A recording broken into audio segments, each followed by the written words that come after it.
Beyond the campsite, the city waits in uneasy silence, one sleep away.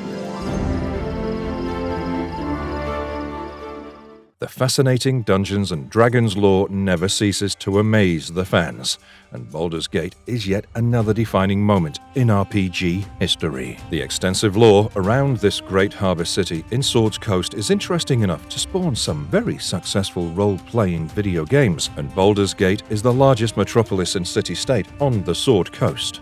The sheer diversity of information available on this intriguing city is so detailed that it takes some time to comprehend its magnitude and functioning. And in this video, we intend to simplify the process for you by bringing you everything there is to know about Baldur's Gate and its rich history. Before we go into our explanation, we have a very small request.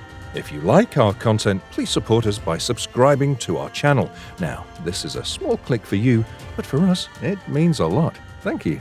Let's begin. History of Baldur's Gate and everything you need to know. You have earned your place amongst the legends of the Sword Coast. A brief history of Balduran, the founder of Baldur's Gate. Before we head deeper into the lore of Baldur's Gate, let's take a quick look at the founder of the city, Balduran, a legendary seafaring trader. He hailed from a small village in Grey Harbor and developed his sailing skills when he was only a young man. Balduran then ended up sailing the trackless sea beyond Evermeet in the quest for more resources like forests. During his voyage, he mapped several islands on the route. Finally, he landed on the continent of Ankorome. He was the first ever native of Faerun who reached there, and he spent years in his adventures in the region. By the time he returned to Grey Harbor, Balduran had amassed an abundance of wealth, and he also came back with loads of stories from his adventures. It's also interesting to note that Balduran was a philanthropist in nature, and after distributing a bulk of his wealth, he also spent considerably to build a wall for the protection of the town. The orcs and barbarians were known for conducting vicious raids on a yearly basis, and Balduran ensured that the city would be safer than before. One of these gates was named Baldur's Gate to honor the great Balduran, and it was also known as the Old Wall by many. The wanderlust of Balduran was so extreme that he couldn't bring himself to stay put and lead a peaceful life. His urge to travel and explore the world forced him to undertake yet another major voyage to Ankorome, and he sailed off with 200 men around the mid-1000s DR.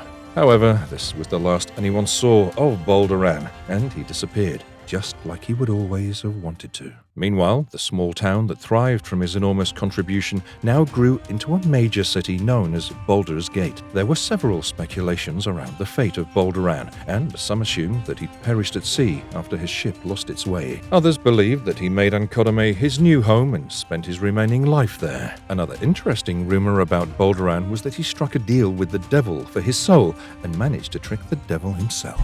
It was also believed that much of Balduran's wealth was hidden carefully in one of the caves along the Sword Coast cliffs, and some even believe that he buried this wealth beneath the city and had it protected by an army of golems or chimera. In order to preserve the legacy of Balduran, a statue called Balduran Looks Out to Sea was crafted on the tumble-down cliffs to overlook the city and the waters of River Kiontar. Later, in the year of the wave, 1364 DR, Grand Duke Elton and the Flaming Fist mercenaries from Baldur's Gate conducted an expedition to find out about the fate of Balduran. They headed to Ankorome, and on the coast they came across some broken and rusted weapons and a ship's log, which they presumed to have the details on Balduran's fate.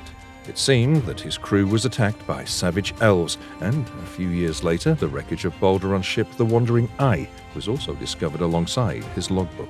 It was revealed that Balduran had survived the various challenges that came his way, and gathered a lot of treasure from a mysterious entity called the Cursed Lord of Ankorome. He lost a major part of his crew and recruited local people, but the sailing henceforth was not exactly smooth. Finally, the ship, Wandering Eye, was damaged and became unseaworthy. Balduran was eventually captured by mind flayers, and their elder brain caused him to be transformed into an illithid. His friend, Ansur the Dragon, tried to bring him back to independent thought and free will. The process was more difficult than anticipated. When it failed to redeem Balduran, Ansur even wanted to kill him when he slept as a form of merciful death, but Balduran detected the attempt and killed Ansur in self-defense. Now, Balduran ruled Baldur's Gate psychically from the shadows, and this continued for 4 centuries. Although the stories around Balduran became a thing of the past, the legacy of his city, Baldur's Gate, remained, and many more of his statues were created around the city. The legendary status of Balduran is also highlighted in the games. Counter many of the tall tales surrounding the character in Baldur's Gate 3, which delves further into his heroics. It's also worth noting that Balduran was greatly respected in the city as the founder. The term Balduran was never used. In order to denote people and things from Baldur's Gate, the term Baldurian was used, and misusing the founder's name was regarded as an insult to his legacy. What is the backstory of Baldur's Gate? We've already pointed out that Baldur's Gate is the largest metropolis and city-state on the Sword Coast. It's time to look back at the detailed history of struggle and conflict that made the city what it is. Baldur's Gate is easily one of the most lucrative cities out there, with tons of financial opportunities and prosperity that lure in refugees in great numbers. What's particularly appealing about Baldur's Gate is the fact that the system in the city is such, with its lawmakers and peacekeepers, that the region is always unaffected by the wars and disturbances in the surroundings. The guards and mercenaries keep a close eye on the safety of the city because the criminals and smugglers are always looking for opportunities to rob the riches of the city. However, what's even more interesting than the prosperity and tall reputation of Baldur's Gate is the story behind its existence. Before the concept of the city was even formalized, the plateau on which it's located was known by the name Locke's Fist, came to be ruled by a hill giant named Locke. The leader was also the head of an organization called Eagle Knights. He was an extremely powerful man. He ruled the region for several years and made quite a name for himself through various wars and political gains. All this took place during the time of -359 DR in the Age of Humanity. Something dark and unknown changed the way things used to be. Even Locke was probably not aware of the same. Maybe he simply didn't care enough. The mortal god of violence and ritualistic killing committed its first murder in this region, and using the blood of the victim, the mortal god formed the legendary dagger known as the Blunt Third. With time, during the year of the Rising Flames, Locke finally passed away and new people started settling in this region. They formed small fishing settlements, and Locke's Fist became known as the village of Lockley. More and more settlements started taking shape, and a notable harbour settlement in the region ensured a hotspot for the pirates and scavengers who worked in these areas. They lured in ships as they sailed through the coasts, and their goods were then seized by the miscreants. This continued for several years. Both the harbour and the village of Lockley thrived because of the looted wealth. The two settlements worked as one and was known by one name by the visitors. This is the time when Balduran made a name for himself. He spent time traveling the oceans, as we've already discussed in the previous segment. From this point onward, the region became known as the formal area marked as Baldur's Gate. The wall that Balduran built changed the dynamics and turned it into a prospering city. And there was no looking back. More and more people swarmed the region because of the security that was on offer, and the population increased considerably due to the employment and business opportunities. The wall also introduced a separation between the old town and the harbour, and the conflict was brewing because of hostilities on both sides. The old town introduced a new taxation system where they taxed any carts that came in from the harbour into the main city. The seamen were enraged because of this new tax system because it clearly treated them differently. They refused to pay the taxes, and the irritation soon turned into anger and resulted in a major civil war. The pirates and fighters swarmed the city and took over the old town in a violent showdown. As the siege continued, the farmer lords were forced to surrender completely to bring an end to the conflict. Finally, the retired captains who brought about the surrender were now elected to be the new leaders of the city. They were termed as the Dukes. Baldur's Gate was now ruled by these dukes, courtesy of the revolts that spawned from the tax rules. After the brief turmoil caused by the Civil War, the city finances took off. Yet again, the people of the harbour were now regarded as a part of the lower city, and that of the old town were regarded as a part of the upper city. Both sides worked together, and the wall of the city was expanded to protect them all. The city went on to become the most powerful and celebrated place in the Western Heartlands, and it was a lucrative spot for outsiders looking to settle in. They only looked after themselves and their trade interests and didn't pay any attention to the conflicts and wars of the outside world. However, they did become a part of the Lords' Alliance, which was an organization that brought together all the merchants of the city. But although the alliance was joined, the dukes only requested their help once during the year 1235 DR. At this time, a crisis befell the region when a large army of orcs with overwhelming strength in numbers attacked the city. Baldur's Gate received a capable military general, courtesy of the Lord's Alliance, and this was Eldorith, who was tasked to drive the orcs away. She succeeded in her initial attempts, but soon the orcs became even more vicious, and the communications between the city and her broke down completely. The dukes refused to help her in this troubled time, and her men were slaughtered. To make matters worse, she was deemed as a traitor, and along with the rest of her men, she was banished from the city. She was furious about this treatment, and she fought back, but she failed to make an impact until she made an alliance with some dark monsters and the Thieves' Guild of Baldur's Gate, who is now formally known as Eldorith, the Betrayer. Meanwhile, a powerful mercenary company called the Flaming Fist started to operate within the city walls, and this was the 14th century. Later, in the year 1368 DR, a man brought about a major conspiracy regarding an iron shortage. Many important figures in Baldur's Gate were tactfully killed so that a war could be started on the basis of this iron shortage problem. The man himself poisoned the iron supplies and made a group of bandits grab all the untainted ore along Sword Coast. The rival trading companies were ruined. The new leader of the Iron Throne became the Grand Duke and declared war on the region. The motive was to make massive profits and reap the rewards of all the untainted ore. Although the conspiracy was not fruitful, ultimately, Baldur's Gate suffered a massive blow after this event. Thousands of refugees who had been displaced because of the war started flocking to the city,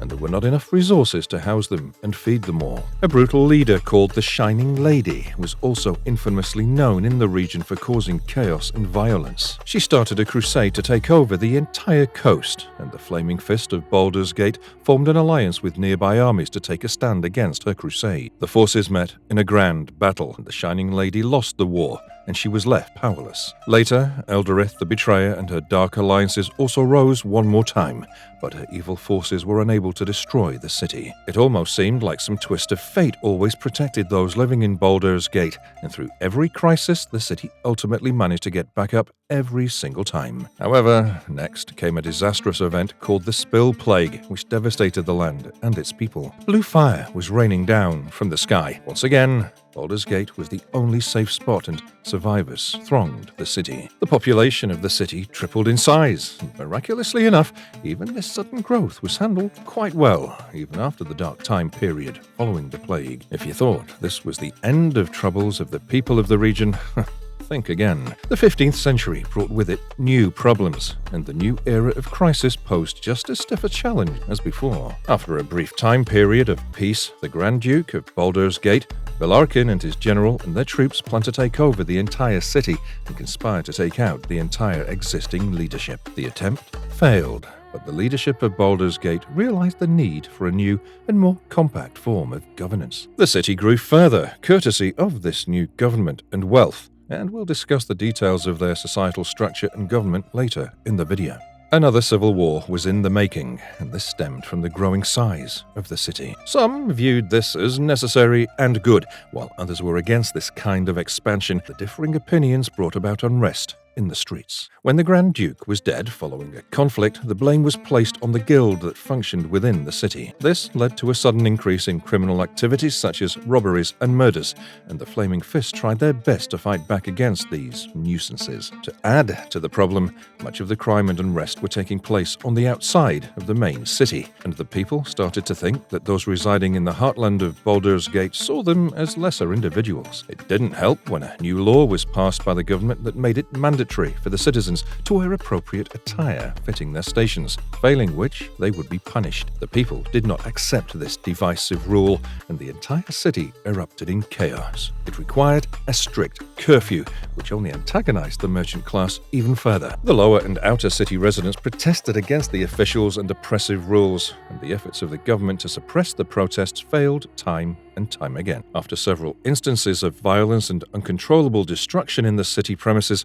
the government introduced martial law as the last measure. Finally, the plot behind the killing of the Grand Duke was unraveled, and a large conspiracy among the leadership of Baldur's Gate was revealed. Further violence followed, most notably from the Elder Brain and its forces, but like always, Baldur's Gate always found a way to bounce back to its feet.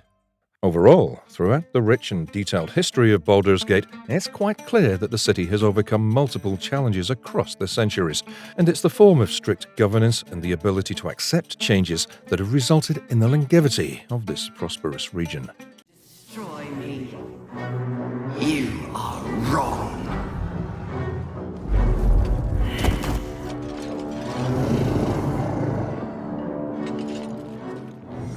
What are some of the notable locations in Baldur's Gate? Overview of the city explored. The Baldur's Gate games are known for their attention to detail, and Baldur's Gate impressed the fans with the impressive visuals, especially with the various locations in and around Baldur's Gate. In this segment, let us analyze a quick overview of the city as we take you through some of the most important and popular locations around here. Upper City. We've already spoken about the demarcation of Upper City and Lower City within Baldur's Gate, and the Upper City houses the wealthy and prominent people in the city. It's home to all the major noble families, and the region is extremely beautiful and secure. There are grand buildings and streets, and the regular hustle of the city life can be felt strongly around here. The region is largely flat and is slightly elevated above the docks and coastline. Even at night, the Upper City is well lit, and the Watch frequently patrols the region. The Upper City was originally called the Old Town, and the stark difference with the Lower City created several political issues along the way. Lower City. The Lower City is quite a bustling town that one can reach after passing through Worms Rock.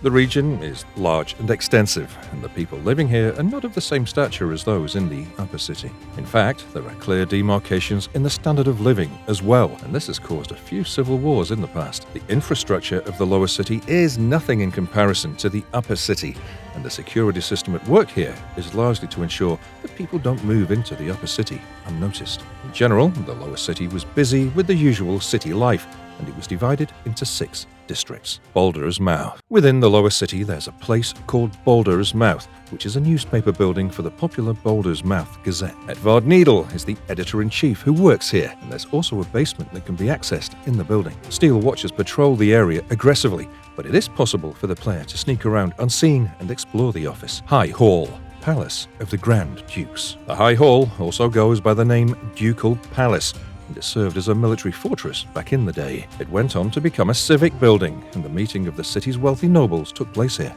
It was also used as a venue for the courts of the city, and the government servants worked here. The High Hall is an extensive structure, and even the dukes of the city presided over certain hearings within the courts. Helm and Cloak Tavern. Helm and Cloak was a tavern, or a high-end inn to be more precise. It was quite popular among the tourists as well as the locals, and equally famous was its dining hall. The structure of the inn comprises of 2 connected buildings, and the larger one is the Helm, while the smaller one is the Cloak. It was a place of finesse and fine interior decor that made it aesthetically appealing. And even in the gameplay, the Helm and Cloak Inn looks quite stunning. F-Song Tavern. The F-Song Tavern is another noticeable inn around Baldur's Gate, although its reputation is not quite as illustrious as Helm and Cloak. Legend has it that F-Song Tavern was haunted by a ghost who was mourning her lost love, but this ghost hasn't been seen in a while. The place provides usual room and drinks, but there are no other services that can be received here. In the gameplay, it's not advisable to visit the F-Song Inn with a reputation lower than 3,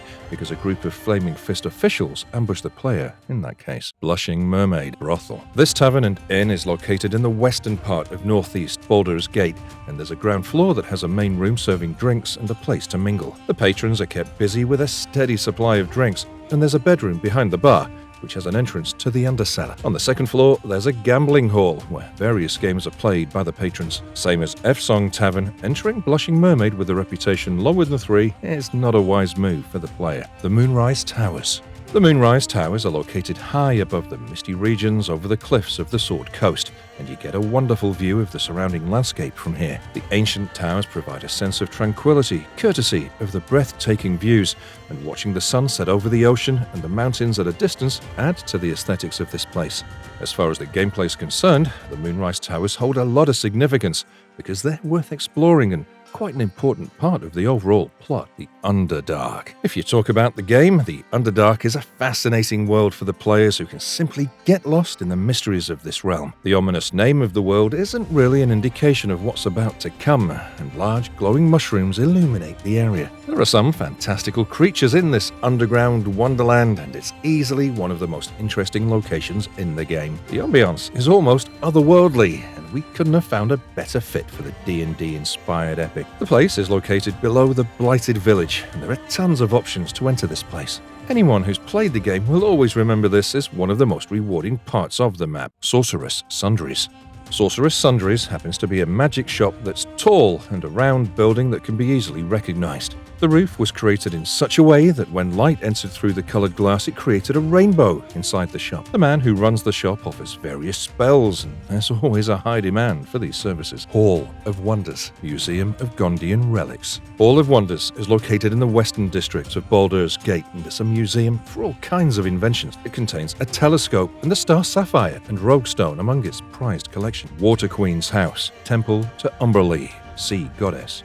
Located in the southwest corner of the city, the Water Queen's house serves as a temple to the sea goddess, Umberlee. There's an offering chest in the temple, and taking anything from this chest is considered to be a crime. The sea goddess, Umberlee, is the most worshipped by sailors and those who travel by the sea. She's known for being particularly evil and malicious, and people believe that Umberlee controls the harshness of the sea. She can drown people if she pleases, and her appearance is also quite intimidating as a giant woman with her body colored like the sea of blue and greens. She has talons in her hands and fins on her elbows, and her hair is made up of seaweed. She also took on a monstrous form at times, which includes monstrous-sized sharks, krakens, and aquatic undead. This temperamental and cruel goddess is one of the many instances of somewhat Lovecraftian entities in this lore, and her temple is a nice reminder of her horrors. Worm's Crossing, a bridge across the river Kiontar and an entrance to Baldur's Gate. The moment you come by the Grand River Kiontar, Worm's Crossing will greet you to a gallant sight. It's one of the primary entrances to Baldur's Gate by land, and you get a stunning view of the mighty Kiontar in all its glory. There's also a quick look of the diverse landscape of Western Heartlands. Worm's Crossing in itself is no less than an architectural marvel. There are sizable stone arches and well-guarded layouts, and it's one of the best designed structures on the entire map. Worm's Rock, a flaming fist fortress in the middle of Worm's Crossing. This is located right in the middle of Worm's Crossing and is a noticeable fortress within an island. It presents a beautiful landscape, and beneath Worm's Rock lies the hideout of the ancient dragon, Ansur. The place is well guarded and not easy to access in the game. However, the player can make his way inside by choosing the right interaction with the guards. Goblin Camp. This is a camp made specifically for unsightly goblins, as the name suggests, and strangely enough, it's a surprisingly beautiful location. The Goblin Camp, located to the west of Druid Grove, has one of the most scenic waterfalls in the entire map of Baldur's Gate. The natural beauty of the region is paramount, and it provides for a fascinating subterranean maze for the players to explore. Druid Grove. This is among the most peaceful and sacred areas around Baldur's Gate and the surroundings, with bright flowers, old trees, and quaint ponds presenting a serene ambiance. It's not just a visually striking location, but also has plenty of places to explore for the players. There's a location called the Emerald Grove around here, and it's quite a nice spot for treasure hunting, although sufficient caution needs to be exercised at all times.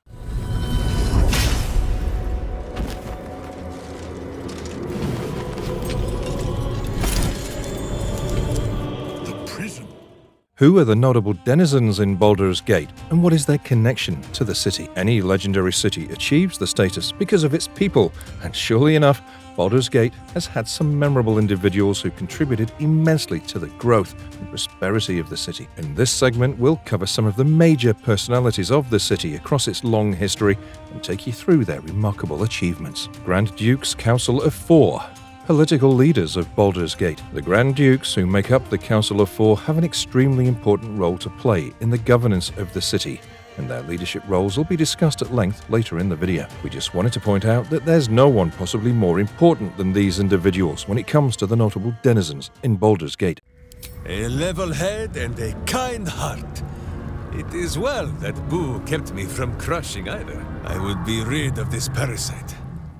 Minsc. Minsc, who's also known as Stone Lord by the criminals of the city, is a legendary hero who deserves mention among the most prominent individuals of Baldur's Gate. This kind-hearted warrior hailed from a faraway land, Rashomon, and he aspired to gain admittance into the Ice Dragon Berserker Lodge when he was young. The Ice Dragon Lodge had the largest lodge house in the city, and gaining entrance was a mark of great capability. In order to prove himself worthy, Minsk traveled alongside a young witch and served as her bodyguard. When the witch was abducted, Minsk headed to a nearby town to seek heroes who would help him save her. After the events of the Iron Crisis on Sword Coast, both Minsk and the witch settled down at Baldur's Gate briefly, and he even joined the hero Abdul Adrian in his travels along with the witch. After a sudden attack got the witch killed, Minsk saw himself as a failure, and with time, his bond with his pet hamster Boo strengthened immensely.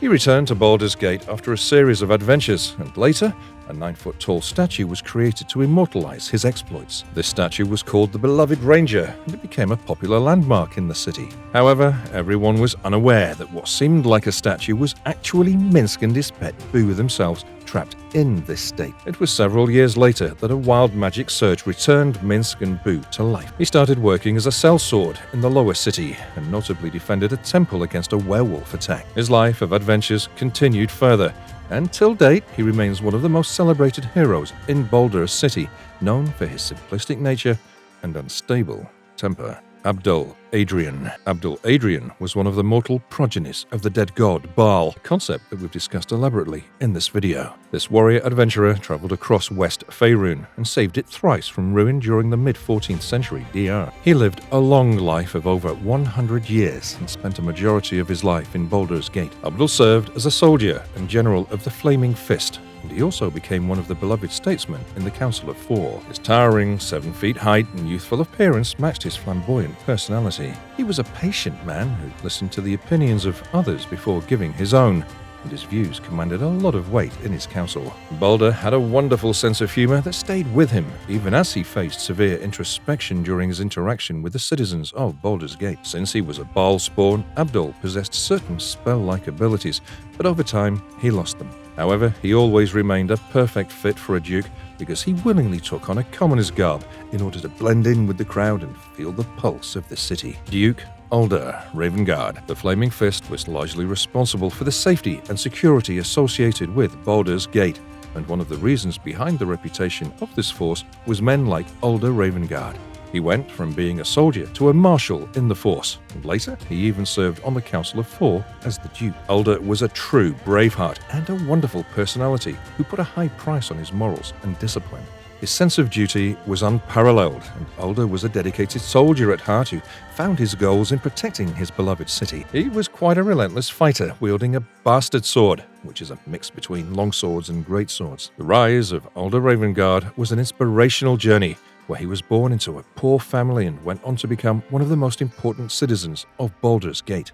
At a very young age, he joined the Flaming Fist, and his fighting skills and quick-thinking abilities soon made him rise through the ranks. After becoming the Marshal of the Flaming Fist, he was elected as the Grand Duke, despite some opposition. Since he refused to surrender the command of the Flaming Fist, he now became the most powerful person in Baldur's Gate. The Duke also met with significant challenges when his forces were attacked by goblins and Baldur was abducted to Moonrise Towers. He faced a significant imprisonment, and finally, he was rescued and went on to fight the armies of the Absolute in the battle for Baldur's Gate, a legend in his own right. A discussion on Baldur's Gate couldn't possibly be complete without a detailed analysis of this unique character. Jahera. The population of Baldur's Gate didn't only include humans, but also elves and other forms, all of whom coexisted peacefully. Jahera was one of the half-elf druids who became a High Harper. The Harpers were an organization in the city that tried to maintain balance and fight evil across Faerun. Jahera maintained her Harper network, and Minsk was one of Jahera's closest friends, and she was best known for her witty nature. This headstrong woman came from a soldier background, and she had the talent of making light of serious situations. During the events of the game, she's roughly 150 years old. While you're involved in the gameplay, Jahera can become a permanent companion with the right moves, but she can't be romanced and only serves as a mentor figure. Sadavok Anchev. This is easily one of the most intimidating characters that you'll encounter in Baldur's Gate. Sadavok Anchev is a Deathbringer and a mortal offspring of the dead god Baal. He's one of the Baal spawn, and roughly around the mid-14th century DR, he attempted to replace his father as the Lord of Murder. Baal spawn is a name given to the children sired by Baal, and the dead god planned his resurrection through his army of offspring, where each of them would carry a bit of his essence. Saravok survived a rough childhood and went on to be adopted by the regional leader of the Iron Throne. With time, he became convinced that he must destroy all the other Baal spawn and ascend to godhood to take over the reign of Baal. He planned a war between Baldur's Gate and Armn. Appearance is quite noticeable with his imposing presence and skull-like helmet and jagged teeth for a visor. Fortunately for Baldur's Gate, he failed to accomplish his mission and was exposed as the true mastermind behind the Iron Crisis. In the game, Saravok can be quite a gritty fighter, although his capabilities differ in the various versions of the game. Killing him completes the game, just to give you an indication of how important the character is. What's the difference between the Flaming Fist and the Watch? One of the reasons why people were attracted to Baldur's Gate was because of the sense of security that was omnipresent here. This was largely because of the two main forces who were at work, Flaming Fist and the Watch. The Flaming Fist was a mercenary company, and the members of the force served as guards of Baldur's Gate. This powerful fighting force operated under a strict military hierarchy and functioned as a barrier against external threats. However, they also had minimal police duties in the lower city, implemented during the times of unrest and chaos. Meanwhile, the Watch was more like a police force, unlike the Flaming Fist, who were like soldiers and protected the city against various threats. The Watch had a limited authority, and it only acted within the city premises. The members of the Watch were employed in 8-hour duties, which included regular patrols and carrying out various daily duties. There were roughly 1,000 members of the Watch, and 300 of them were active at any given time. The force was separated among various ranks, and the well-organized safety net ensured that the city remained safe at all times. What was the weather of Baldur's Gate like? The surrounding regions of the city experienced an abundance of rain, and frequent fog limited visibility around the coastlines. The fog also descended on the city streets, and the excessive rainfall might have created problems had it not been for the advanced water system in the city. There were underground basins in place to collect the rainwater, and it was maneuvered through underground aqueducts and emptied into a massive cistern. The temperatures were moderate, as is expected in such climate, and although the city premises were clean, the excessive rain caused a regular growth of mildew along with a musky smell that could be detected through the city's cellars. Exploring the society and customs of Baldur's Gate. The society of a city is often a great determinant of its true nature. Baldur's Gate had a progressive and welcoming society, which resulted in the everlasting prosperity of this region. The people were accepting of those who were looking to start a new life there, and anyone could call this place home as long as they respected the law and customs of the land. The large population and crowded streets never turned into dirty and unsanitary conditions, and as we pointed out time and again, Baldur's Gate was famous for the safety of its citizens and visitors in the same manner. People were expected to behave properly, and in general, the citizens weren't tolerant of drunkards and unruly folks upsetting the stability of the place. As for formal festivals and gatherings, there were some that were celebrated enthusiastically in the city. One of them was High Harvesttide, which was celebrated in autumn, and the Breaking, which was celebrated every spring to mark the day when the last ice chunks broke away from the grey harbour and made it safe for the trade. There was also a festival to honour the founder Balduran, and the returning day was celebrated to mark his return to the city after his famous expedition. Another notable celebratory moment was when people gathered in large groups on the streets and shared stories and hosted parties that were a fun experience. Exploring the system of governance in Baldur's Gate. Why does the city function like clockwork? In such a great city with a rich history and culture, the governance is the key to a stable system. Baldur's Gate had a strong and reliable system of governance. Ever since the tax revolt, which we've discussed in the history of the city, Baldur's Gate was governed by 4 Grand Dukes, and they were elected by the citizens. They served for life, and at times they retired voluntarily. These Grand Dukes formed the Council of 4 and served as a member of the Lord's Alliance, which included the leadership of other nation-states as well. There was a major restructuring of the government after an attempted coup brought to the fore some major flaws in the system. A new parliament was set up, which elected the dukes, and Grand Duke Porter ruled the city by the orders of this parliament. This was changed yet again, and the Council of 4 was brought back, even though the system of the parliament stayed. There were around 50 influential citizens who met to discuss important matters of the city, and the recommendations agreed upon were passed on to the council. The Council of 4 functioned potently because of 5 deputies who served them and oversaw the workings of the bureaucrats. They maintained the daily basic functioning of the city, and the 5 deputies included the Harbour Master, High Constable and Master of Walls, Master of Drains and Underways, pursemaster, and master of cobbles. They oversaw particular sections of the society, such as the harbour taxes, operations of the drains and sewers, management of city funds, etc., etc. The lawmaking and strict implementation of laws in Baldur's Gate also contributed to a healthy societal structure. The legal code followed strict regulations and decrees, and only the city's barristers could truly decipher the maze of regulations. The laws tended to favour the powerful, and as per a general rule, anyone willing to obey the laws of the land could walk into the city streets. Those who broke the laws were punished accordingly, and lesser crimes like thieving and moderate violence warranted a public whipping or the removal of a finger. People were also sentenced to forced labour for disturbing the peace of the city, and the culture of public shaming was also prevalent. What was the religion followed in the city? Any great city accepts diversity of religion, and Baldur's Gate was no exception. There were several notable places of worship that were scattered across the districts. The Twin Songs were known for accepting all faiths, and there were temples and shrines dedicated to almost every deity. It's interesting to note that even the worship of evil powers like Bane, Baal were tolerated in the city. It goes on to show the kind of inclusiveness that was practiced in Baldur's Gate. However, even though every major faith and religion was accepted here, three main deities were worshipped predominantly by the citizens. For safety and favour at sea, Umberlee was a mainstay deity, and Tymora was worshipped for greater wealth and prosperity. Gond was also widely worshipped as a sign of gratitude for the technological advancement that the city had witnessed over the years. We've already explored the story behind Umberlee, but Tymora and Gond were also important deities. She was known as the deity of good fortune and Lady Luck. It is believed that she flipped a coin every time a child was born. This would decide whether the child would be born with great luck or misfortune for the rest of its life. On the rare instance of the coin landing on its edge, well, the child would gain complete control over their destiny. Gond,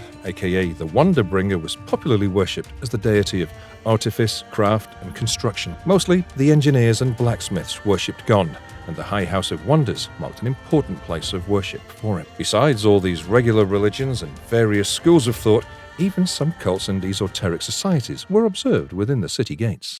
How did trade flourish in Baldur's Gate? We've probably mentioned countless times in this video that Baldur's Gate is known for being one of the busiest and largest port cities, where trade is conducted widely and freely. The region handles a wide variety of cargoes, and the best part about the city is that anyone who's willing to conduct trade in an orderly manner is welcome to conduct business here. The tolerant nature of the city ensures the businessmen are intrigued by the region, and ultimately it becomes a hotspot for trade and commerce along the Sword Coast. Irrespective of the political stance and civil unrest in the region, the trading culture has never ceased to exist. In order to strengthen the modes of trade, the city mints its own silver trade bars and also sets its own form of currency. There was a merchants' league known as the Guild, and even after it got banned by the Council of Four, it continued to operate in secret. In short, it's this unbelievable trading culture that makes Baldur's Gate such a promising land for business and commerce. What makes Baldur's Gate a safe city for its inhabitants? A great city wouldn't be great in the first place if the citizens weren't guaranteed a basic sense of security. In this regard, Baldur's Gate never fell short because it had a well-made structure that ensured the safety and security of its people. Firstly, the geographical location of the region in a natural inlet made it well defended from any external invasion. Later, the Great Wall built by the founder Balduran bolstered the safety of the city even further. The policy of non-interference in external affairs and focusing on not getting involved with the political conflicts of the region also helped in avoiding unnecessary threats to the city. The only major enmity among its surrounding kingdoms was with Amn, a southern neighbor, and during the Iron Crisis of the 1960s, it almost resulted in war. However, once this conflict was avoided, there were no major threats, apart from the pirates and common criminals. Besides the Watch and the Flaming Fist, which were more than capable of defending the city properly, there were also half a dozen ships in the Navy, with each ship having a crew of at least 40 men each. The Grand Dukes commanded the Navy,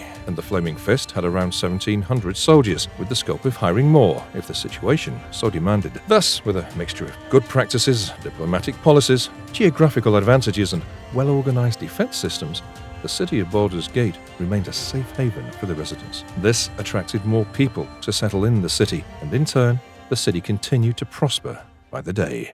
Is it safe to say that Baldur's Gate is the perfect city? In many ways, Baldur's Gate is what comes to mind when we try to comprehend a perfect city. It's a city with sufficient resources, but there's always been a steady influx of people who settled in lured by the promises of the region. This could have collapsed the entire structure of the city, but that never happened. Instead, Baldur's Gate continued on a steady journey of prosperity and flourishing trade. The system and laws that were in place were always respected by the inhabitants. It's also interesting to note that the city dealt little with external affairs and never indulged in wars or political turmoil of the outside world. The goal of self-preserving the region might sound slightly selfish, but it's what preserved the legacy of the city for so long. We've learned that Baldur's Gate has a troubled history, and there were several instances that could have shattered the backbone of the city, but it managed to bounce back every single time. If this is not what you deem as the perfect city, well, we don't know what is. Do let us know in the comments below about your thoughts on the extensive lore around Baldur's Gate, and also spare a few words for your favourite features of the city. And if you liked our content, don't forget to leave a like and subscribe to us if you haven't already. Have a good one, and yeah, be safe. Thanks, everyone.